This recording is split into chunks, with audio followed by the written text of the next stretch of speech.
name is Emily Choi. I am the concertmaster of the Auburn Symphony Orchestra, and I'm here to talk about Summer by the one and only Antonio Vivaldi.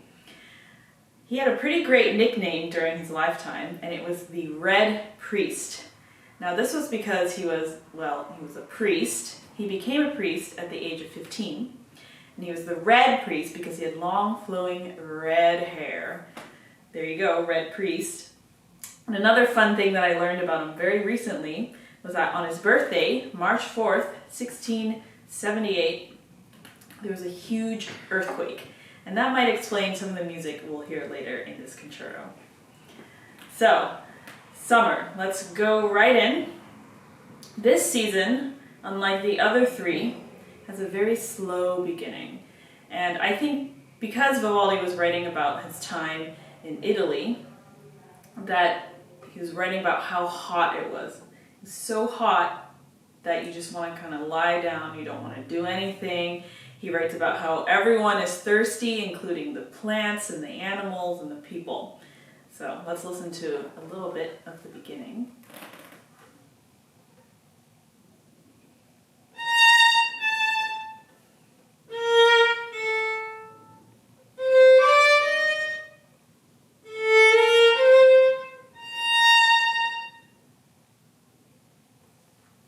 So there's a long introduction where it's just too hot to move. But then he introduces a couple of different bird songs, and my favorite is probably the cuckoo bird. So if you've ever heard a cuckoo clock before, or maybe, a cuckoo call, it goes like this. Cuckoo, cuckoo, right? So he puts that into the music by giving the solo violin a lot of repetitive notes and a few different notes that sound like the cuckoo bird. See if you can hear it.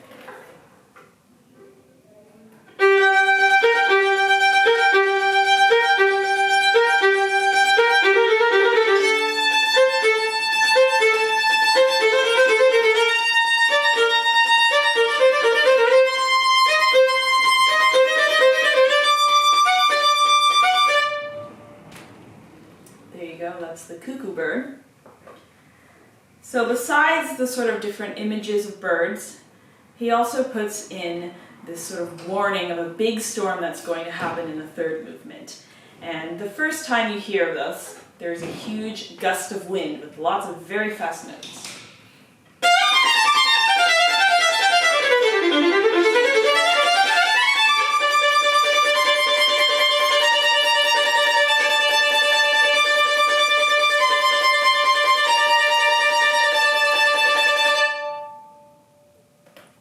And in the poem that goes with this concerto, he writes also that, the shepherds are very scared, because they work outdoors and they know that there's going to be something big that's coming. And there are a couple of slow interjections, but again, in this movement, it ends fast.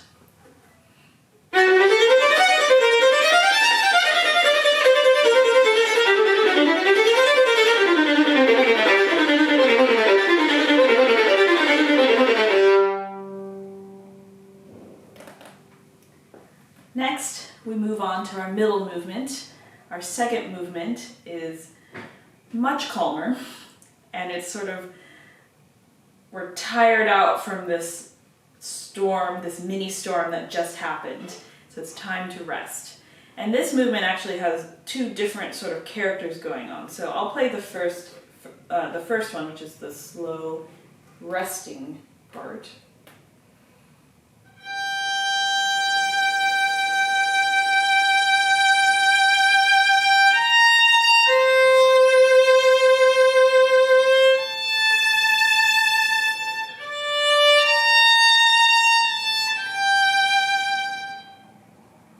Now this melody is interjected with this sound coming from the orchestra. And that represents swarms of flies and hornets. So even in this hot summer when you're trying to rest, there are these bugs that are flying around. And anyway, that's the second movement. So we'll go straight into the third movement, which is all about that storm. So this is a very, very exciting last movement. It's dramatic. You'll hear lots of different interchanging lines with different instruments playing them all against each other. And yeah, it's very exciting. So I'm just going to play for you 3 different sections of it.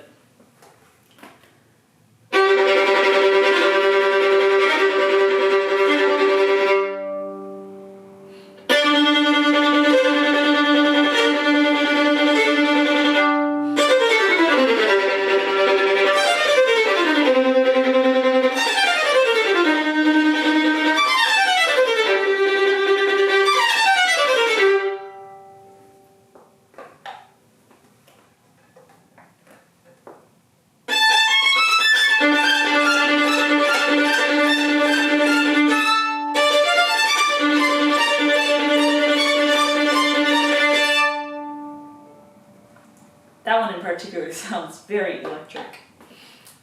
All right, here's the last one.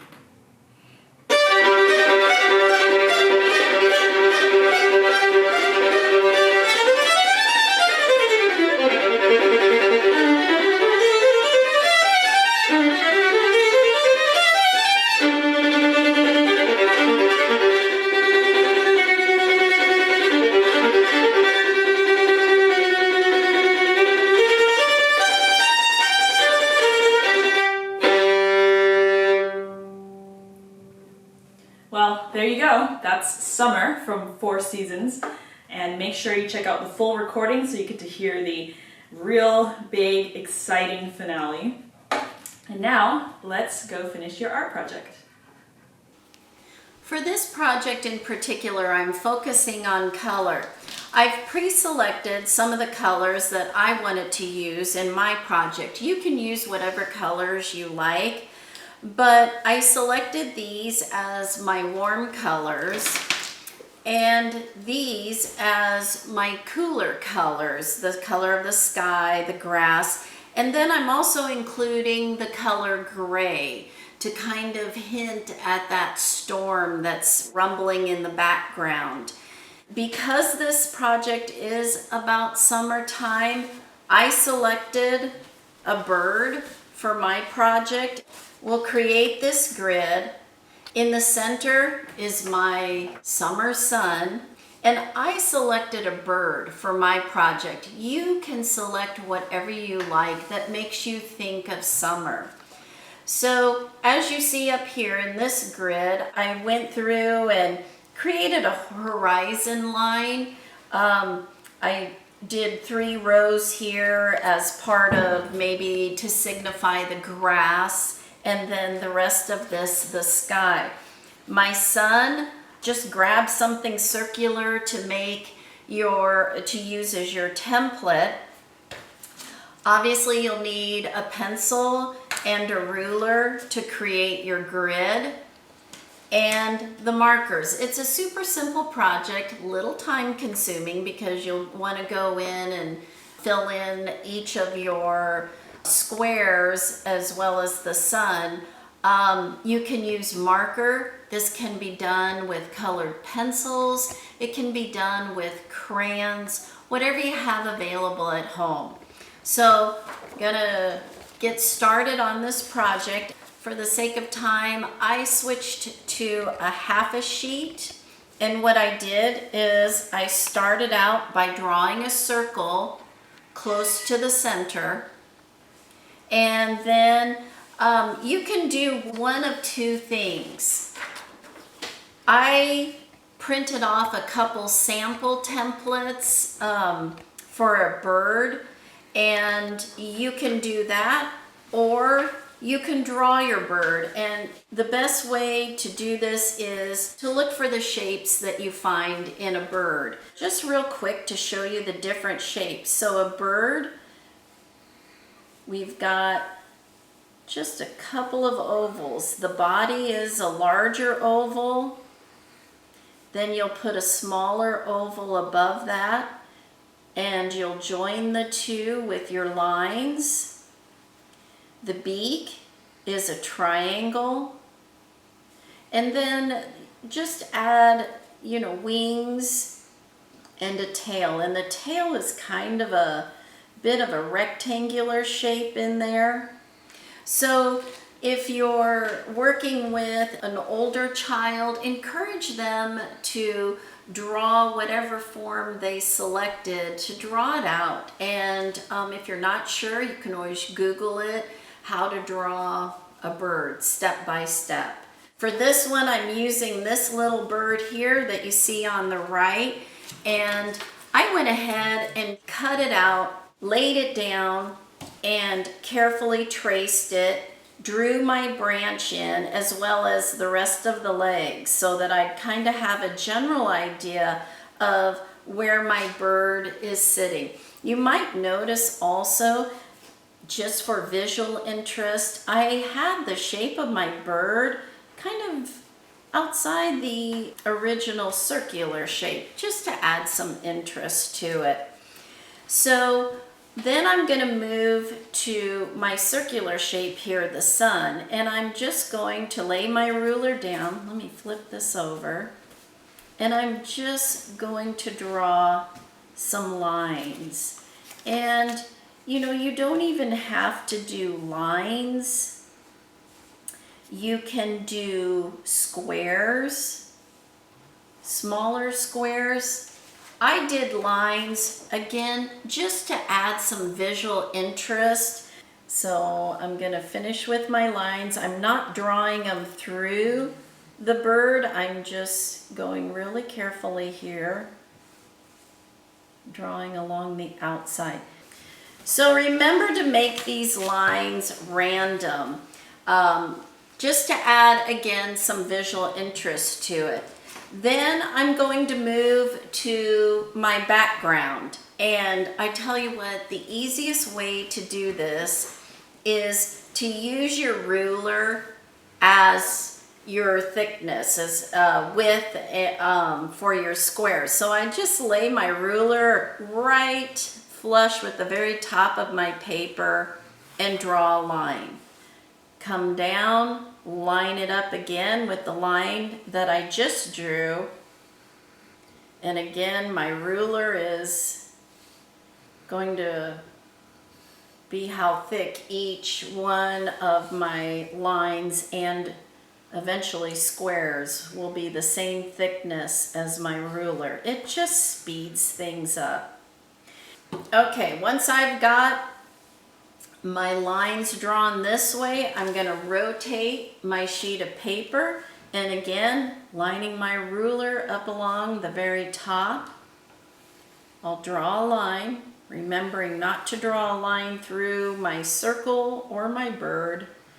I'm creating this grid in the background. Just a few more here and I'll have this grid completely drawn out. So I've got my grid in the background, my straight lines across my sun, and my sketched out image of the bird. So what you'll want to do now is kind of visually think, okay, I want the sky and I want the grass. You don't have to do that. You could do the whole thing in the colors that you selected for the sky. I kind of want that variation like you saw in my sample. So I think I'll maybe go 3 rows up and then the rest will be sky. So let's get started down here, and you'll just color them in. This is where it'll take a lot of patience because it's kind of slow going. And then create a pattern, or you don't even have to do that. This is your art. You can do your colors randomly. On mine, I created a pattern. And I think I want to do this color next. And I'm just going to do a few of these just to show you, help you get started.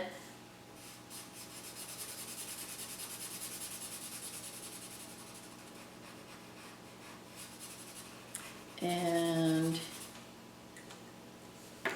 then we'll go with a kind of a blue-green here.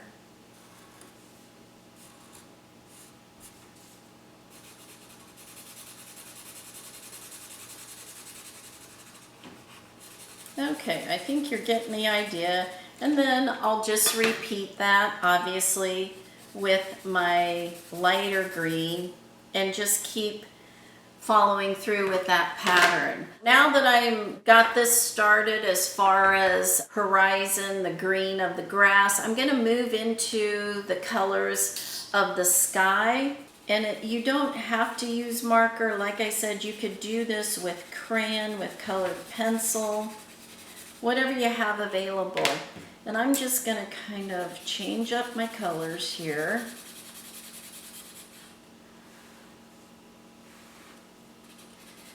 And because the music of Vivaldi hints at a thunderstorm off in the distance, this is where I'm gonna grab my gray, just to kind of mimic those dark clouds off in the distance.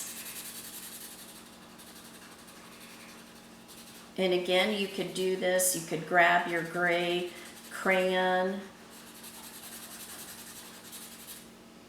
and add that, and don't want to forget. And then I've used my 3 colors, so I'll start repeating the pattern again with the sky. And I will continue this until I get down to where I've completed my green till the sections match and come together. Real quick, I want to go over what we're going to do as far as the sun in the background. And here again, I'm just following my outline. Remember, these were straight lines. But if you decide you want to follow through with the grid pattern, go ahead. The only thing I might recommend is make your squares a little bit smaller in this sun, if that's what you decide to do. So here I'm going with my different colors. Again, don't color in your bird, but just keep going down your circular shape here, creating this nice hot summer sun. And I'm going to stop there for a quick moment and show you what I decided to do as far as the bird goes. You could fill the bird in completely with black marker and have more of, you know, this silhouette effect that I started out with. That's perfectly okay, and it actually looks really neat. It makes the bird really pop. In mine, I kind of got sort of inspired by tie-dye. And so what I did is I just created kind of an organic, not kind of, an organic shape in the center, and then just started growing that shape and outlining it with various colors, making some of my outline thick, some thin, and I just kept going until I got to the far edges of my bird. So that kind of gives you an idea of a couple different approaches you can take with this project. Don't forget your branch at the very end, which in my example, I just left that in black. You could do it in brown as well. But again, I created my sky with the hint of gray for the approaching storm. I used the cool colors of greens to represent maybe grass or a field. Here's my summer sun, and then more of a tie-dye effect with my bird. And as you see, I started in the center and just kept repeating my pattern clear through to the far ends of my sketched bird. Just have fun with it, play around, try different things, and enjoy.